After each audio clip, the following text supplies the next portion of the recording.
Hello friends, welcome back. We are meeting after a gap of almost 2.5 months. Yes, you didn't have any chemistry lectures till then. Last what we discussed was in class, that was our language of chemistry. We had completed the first chapter of chemistry, that is language of chemistry, including the practice exercise and the revision assignment. Okay. So today we will start a new chapter, that is the second chapter in chemistry, that is chemical changes and reactions. Now there are lot of reactions in this chapter, so you have to practice the reactions by writing them. Okay. Now a chemical reaction represents a chemical change. Yes, you are aware of that. A chemical reaction generally represents a chemical change, and the substances which are taking part in a chemical reaction are called as the reactants, and the substances which are formed as a result of the reaction are known as the products. So the two components of any chemical reaction are reactants and the products. Now when a chemical reaction is taking place, is the bonds are breaking between the reactants and new bonds are being formed in the products.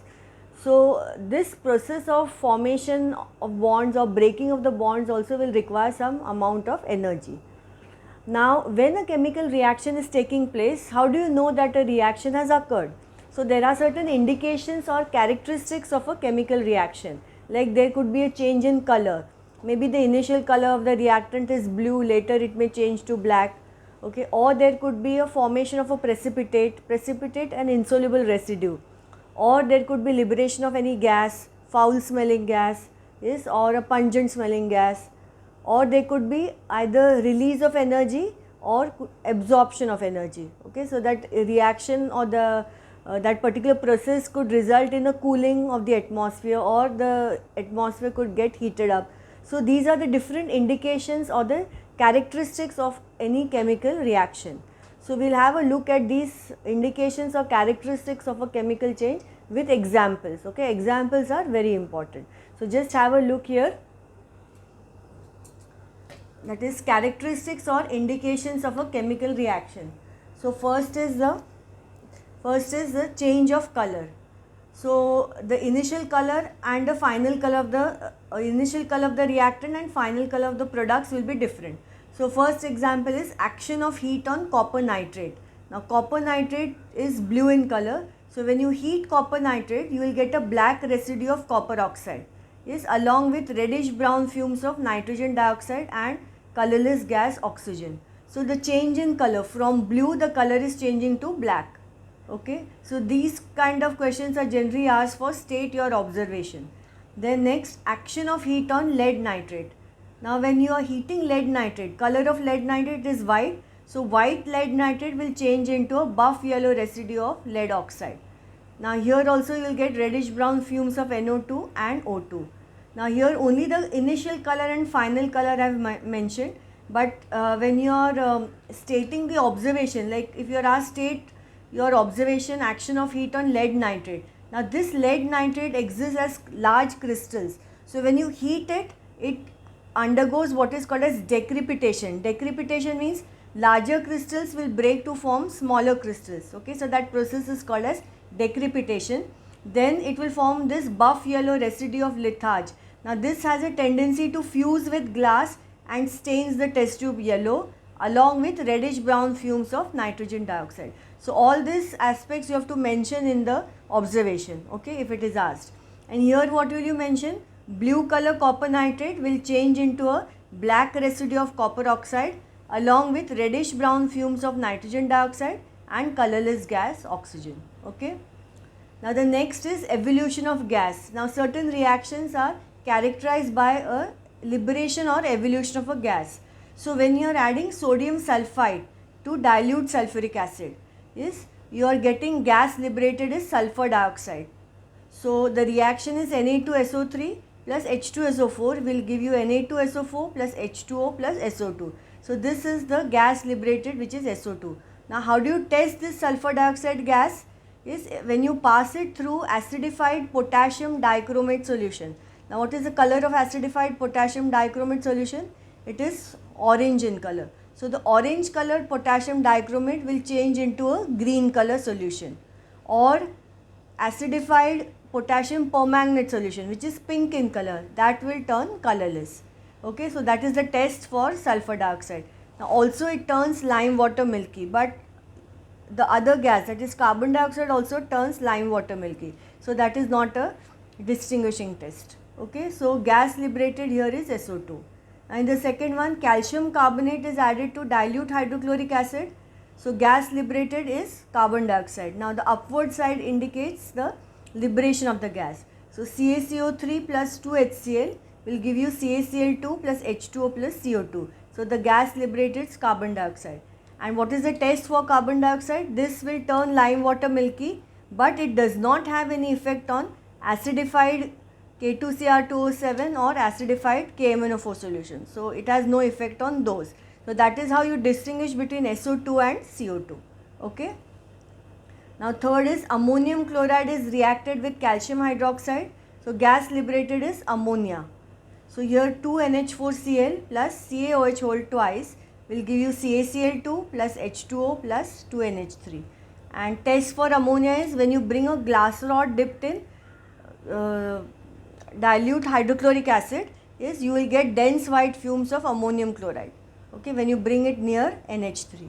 So all these are examples for the liberation of the gas. So question on this will be name the gas evolved.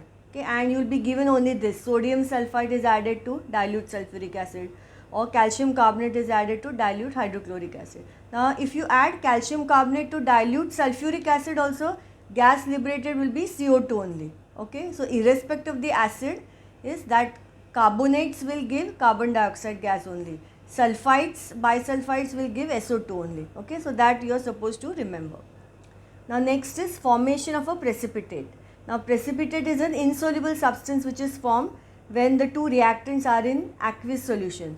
So now lead nitrate and sodium chloride solution. So when you are reacting lead nitrate and sodium chloride, you are getting a white color precipitate of lead chloride.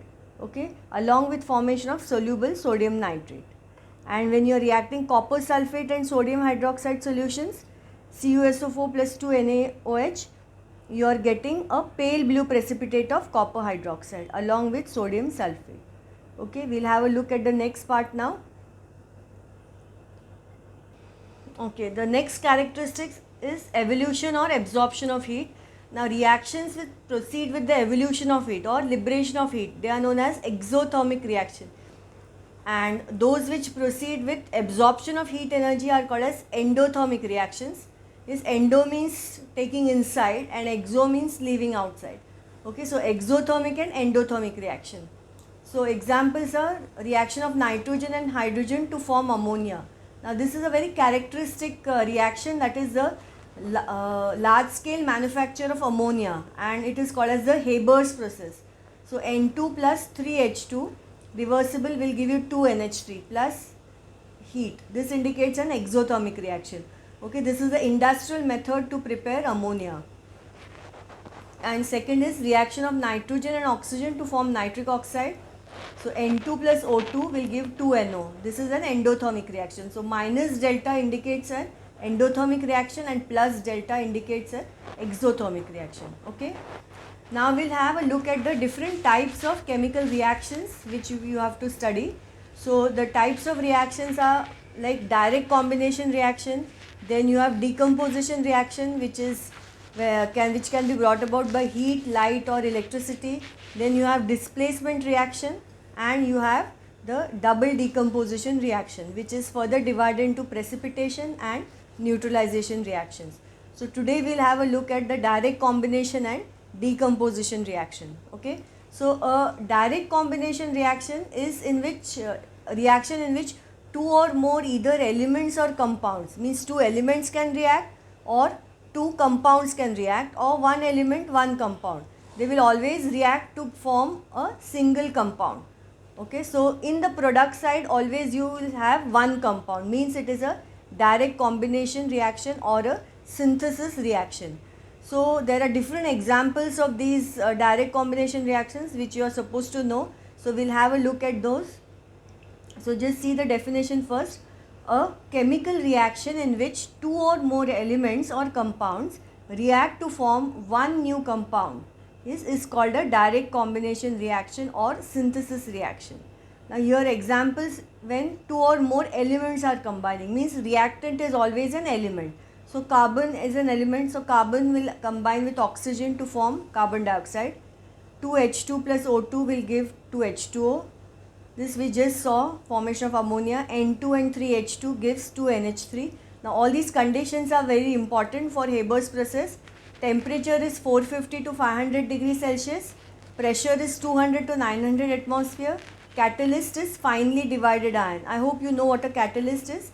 It is the one which takes part in the reaction without itself undergoing any change. So it will enhance the speed of the reaction, and promoter will enhance the efficiency of the catalyst. Okay, promoter is molybdenum, MO, that is the symbol for molybdenum. Okay, this is an important reaction. And other example is H2 plus Cl2, moist hydrogen in diffuse sunlight will give you 2HCl. Okay, we'll have a look at the next part now. Okay, continuing with our examples of the combination of two elements. These are formation of metal nitrides. I hope you remember what the formula of a nitride is, N3 minus, yes, valency. So 3Ca plus N2 will give you Ca3N2. 3Mg plus N2 will give Mg3N2, magnesium nitride. 2Al plus N2 will give you 2Aln. This is aluminum nitride. Okay. Now next is one element and one compound. So this is an element and this is a compound. So again a single product. So oxygen is an element combining with carbon monoxide and you are getting carbon dioxide. Okay. Now third type is when two compounds are combining. So this is also a compound and this is a compound. So getting a third new compound.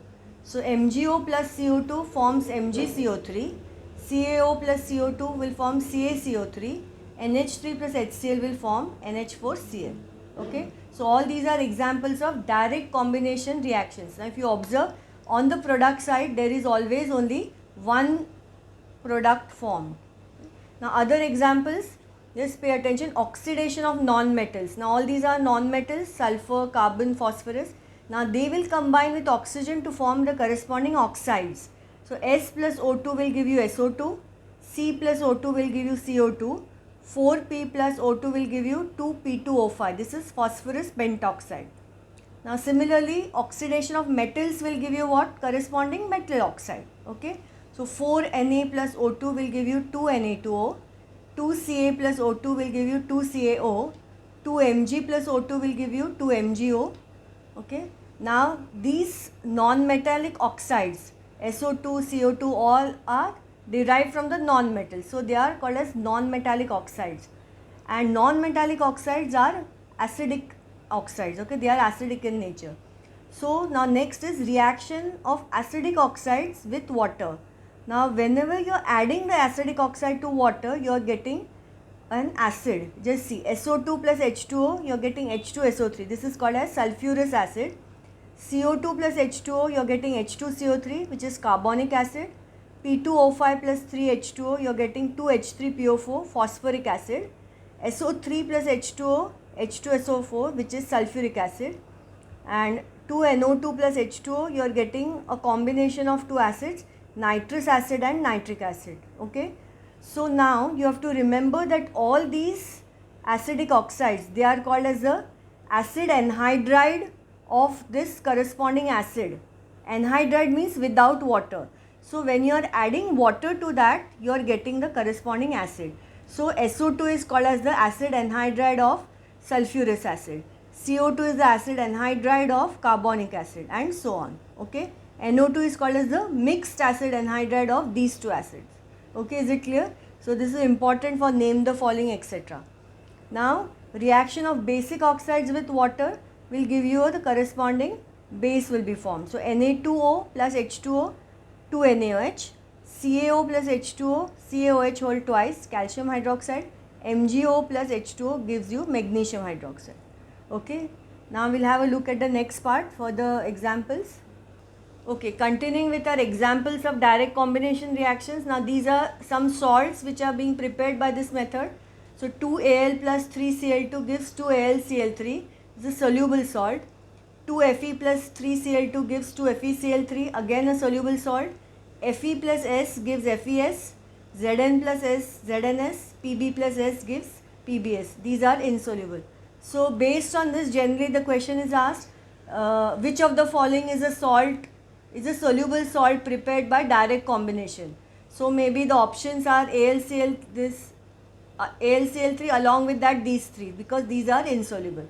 Okay, so such questions can be asked based on the direct combination.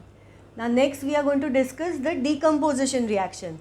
Now decomposition reaction is exactly opposite of a direct combination. Here one substance is going to break down to give you two or more substances. Yes, so a chemical reaction in which a single chemical compound. So now here the reactant will have a on the reactant side there will be only one compound. So when a single chemical compound will break down to give you two or more simpler substances, okay, then it is called as a decomposition reaction. Now to break down anything you will need energy, right? So energy can be either in form of heat, light or electricity. Okay, so based on that you will have three different types of decomposition. So first we will have a look at the thermal decomposition. Okay, so the second type of reaction is decomposition reactions.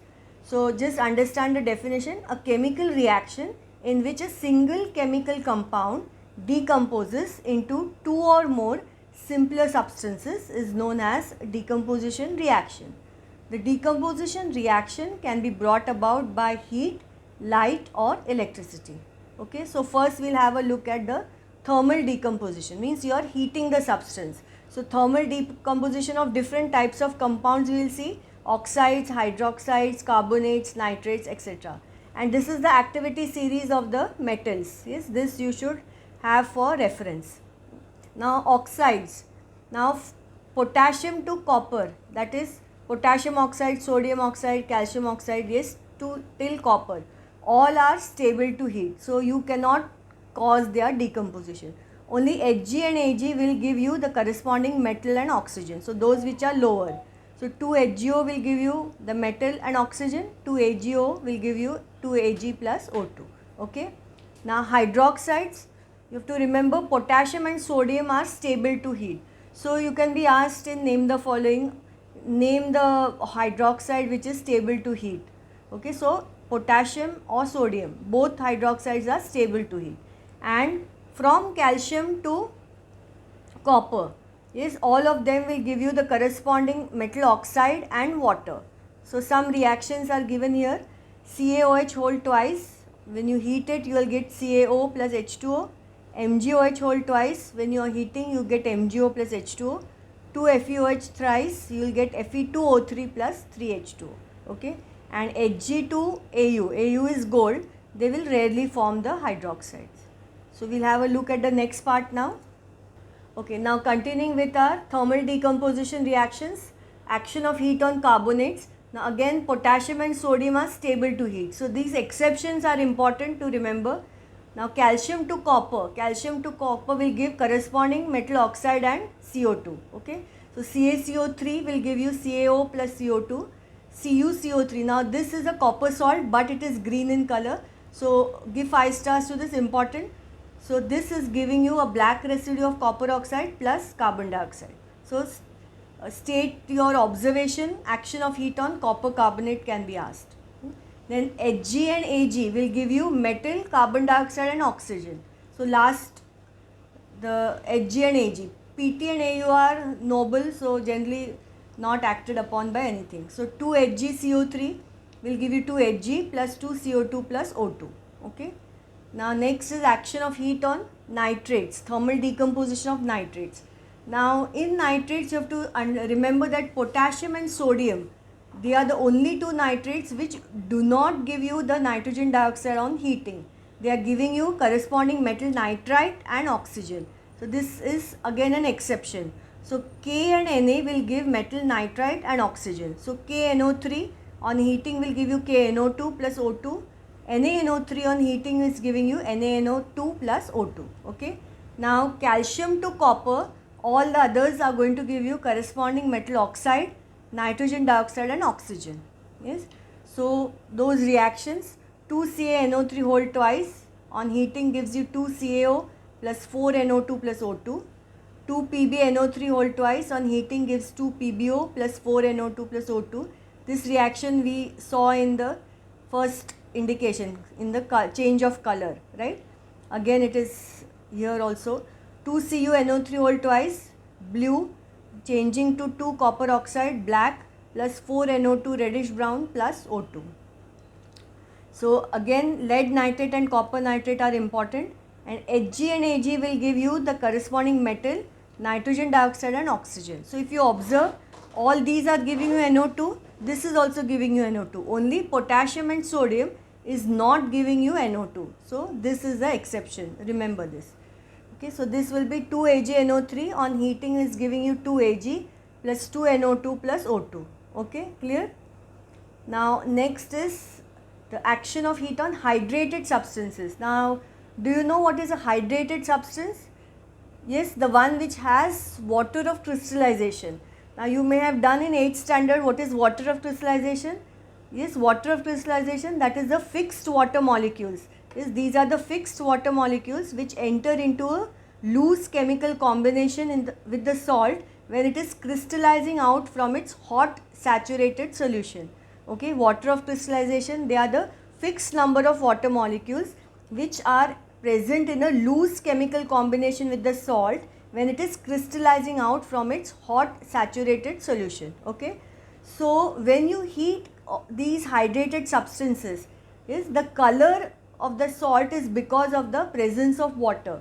So the moment you heat it, it will lose its color. So blue crystalline copper sulfate will become white, amorphous, powdery CuSO4 plus 5 molecules of H2O will be liberated. Means on the test tube, if you heat this in a test tube, on the sides of the test tube, neck of the test tube, you will see water droplets condensing. Okay, so that is when you are heating it lightly. Now if you heat it strongly, yes, on strong heating, this copper sulfate is going to change into a residue of copper oxide which is black in color, and sulfur dioxide gas and oxygen gas are being liberated. Okay, so when you are asked to say the observation, you have to see whether it is asked just action of heat on copper sulfate or action of strong heat on copper sulfate. If it is strong heat on copper sulfate, you will write that it first changes to a white residue which further changes into a black residue. Okay, and if it is just heating, you will say blue crystalline copper sulfate changes into a white amorphous salt, copper sulfate. Okay, clear? So this is hydrated substances. Blue crystalline copper sulfate will first turn into white amorphous anhydrous salt, and on strong heating change into a black residue of copper oxide. This is also important. Okay, we'll have a look at the next part now. Now next is action of heat on ammonium dichromate. Now this again is a 5-star question, very important. Yes, ammonium dichromate is a salt which is orange in color. It's an orange colored compound. So when you heat it, you will get flashes of light and a green residue of chromic oxide is formed. Okay, so that is the observation. Ammonium dichromate, an orange compound, decomposes violently with flashes of light, leaving a green residue of chromic oxide. Okay, reaction is NH4 twice Cr2O7. This is ammonium dichromate. If you have forgotten your valencies and the radicals, kindly revise them, giving you Cr2O3 plus 4H2O plus N2. Okay, so this is orange in color. So orange is changing to green. Now all these reactions which we have seen so far, they are all irreversible reactions, right? This is irreversible. All the earlier examples are also irreversible. Now if the thermal decomposition is reversible, reversible means what? The reactants will react to give you the products, and the products will again combine to give you back the reactants. Okay, so a reversible thermal decomposition reaction is known as a thermal dissociation reaction. Okay, so thermal dissociation and thermal decomposition, don't get confused. Thermal decomposition is irreversible and thermal dissociation is reversible. Okay, so these are the two examples. Ammonium chloride, when you heat it, you are getting ammonia and hydrogen chloride gas, and this on cooling will again form back the ammonium chloride.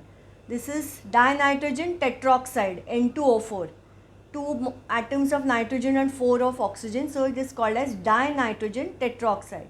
When you heat it at 140 degrees, you are getting NO2, and when you cool nitrogen dioxide to 20 degrees, you will again get back the dinitrogen tetroxide. So these are examples of thermal dissociation reaction.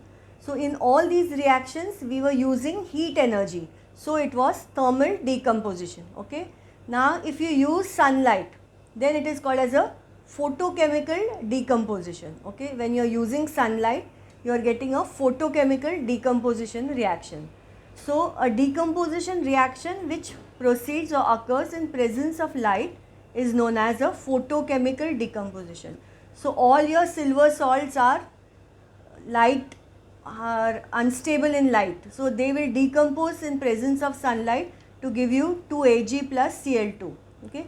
That is why all silver salts, they are stored in amber colored bottles. You know what is an amber colored bottle? The brown colored bottles. You can just visit your lab anytime.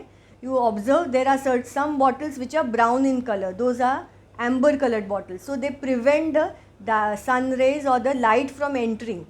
Yes. So silver salts are therefore stored in such amber colored bottles. Hydrogen peroxide will undergo photochemical decomposition to form 2H2O plus O2. Now here you should remember that photosynthesis, which is a physiological process occurring in plants, that cannot be a photochemical decomposition, because what is decomposition? One product breaking down to give you 2 or more products. So though it is taking place in light, yes, it is not a photochemical decomposition. You can say it is a photochemical reaction. Yes, because the reactants are carbon dioxide and water, and they are giving you 1 or 3 products are being formed. It's not a single product breaking down. So don't get confused. When it is asked photochemical decomposition, you have to give these examples. Okay. Now when you are using electricity as the energy, it is called as electrolytic decomposition. Yes, electro is electricity and lysis is breakdown. So breakdown of a compound by the passage of electric current. So a decomposition reaction which is brought about by the passage of electric current is known as electrolytic decomposition. Okay. Now water will undergo electrolysis by the passage of electric current to give you 2 hydrogen and oxygen. Now if you observe below water I have written acidified. Reason being, pure water is a non-conductor of electricity. Yes, because it is made up of molecules. So we will learn this in 10th standard in electrolysis chapter, but now just understand, to make water conducting so that it can conduct electricity, we are adding traces of dilute sulfuric acid here, so that it will dissociate to form the ions. So when you are passing electricity through water, you are getting hydrogen and oxygen. So this hydrogen gas will be collected at the cathode. Yes, cathode is the electrode which is connected to the negative terminal of the battery, and at an oxygen at anode, anode is the electrode connected to the positive terminal of the battery. So hydrogen at cathode and oxygen at the anode. Okay, so we'll have a look at the next part. Okay, now this is our next part, that is your homework. Now today we have completed the decomposition and the direct combination reactions. So your homework is from the Anish tutorial textbook, the chemistry textbook which you already have, page 35 to page 38. You have to write down these question answers. Question 5 to 11 means question 5, 6, 7, 8, 9, 10 and 11. Yes, all the total 7 questions, you have to write them along with the answers in your notebook. That is your homework for this session. Okay, for before the next session you should be thorough with this homework. So with that we complete today's session. Okay, so today we have just completed the 2 types of the reactions, and we discussed the characteristics of a reaction. Okay, so direct combination and decomposition reactions we have completed. In the next session we will continue with the other types of chemical reactions. So happy studying, stay safe and healthy in the house. Thank you.